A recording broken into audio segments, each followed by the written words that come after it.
I am Rodrigo Duterte. I am a Filipino and I love my country. Tahimik na ang gabi, wala nang tanong. Mga yapak mo'y bumagal sa pag-ikot ng panahon.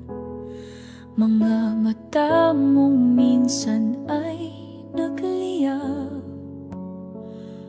ngayon'y payapang tanaw sa alapaan.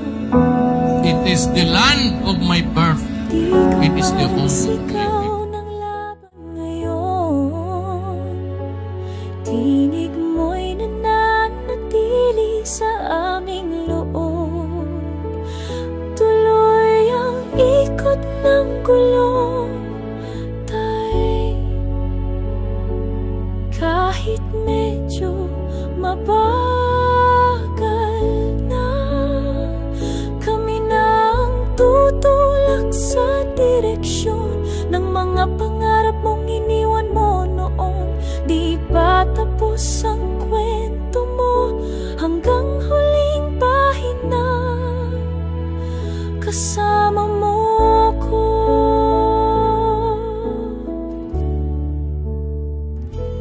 May mga lihim kang dala sa dibdib na di kailangan ikwento, sapat na ang titig.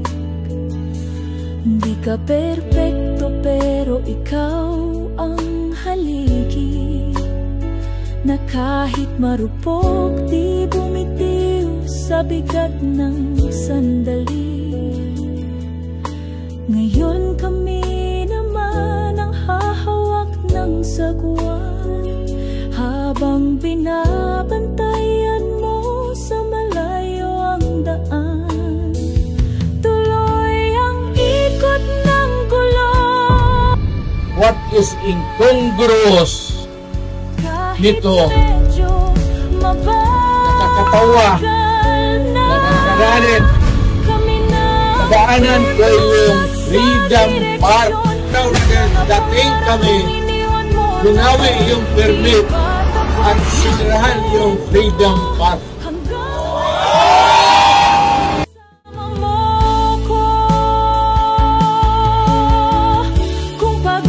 Pinangalanan ang Freedom Park yan.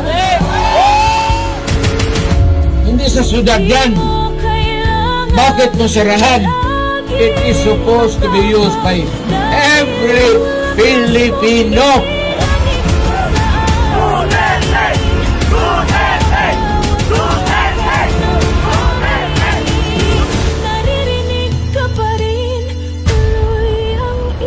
Sorry to say, itakaron niya aning gabi una at to dire wa minahadlok ninyo.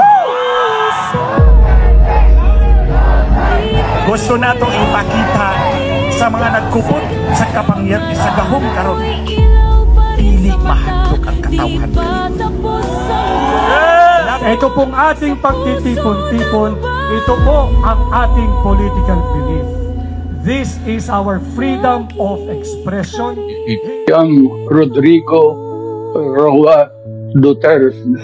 Wala akong problema. I can rot in prison for my country. Middle name is Roa.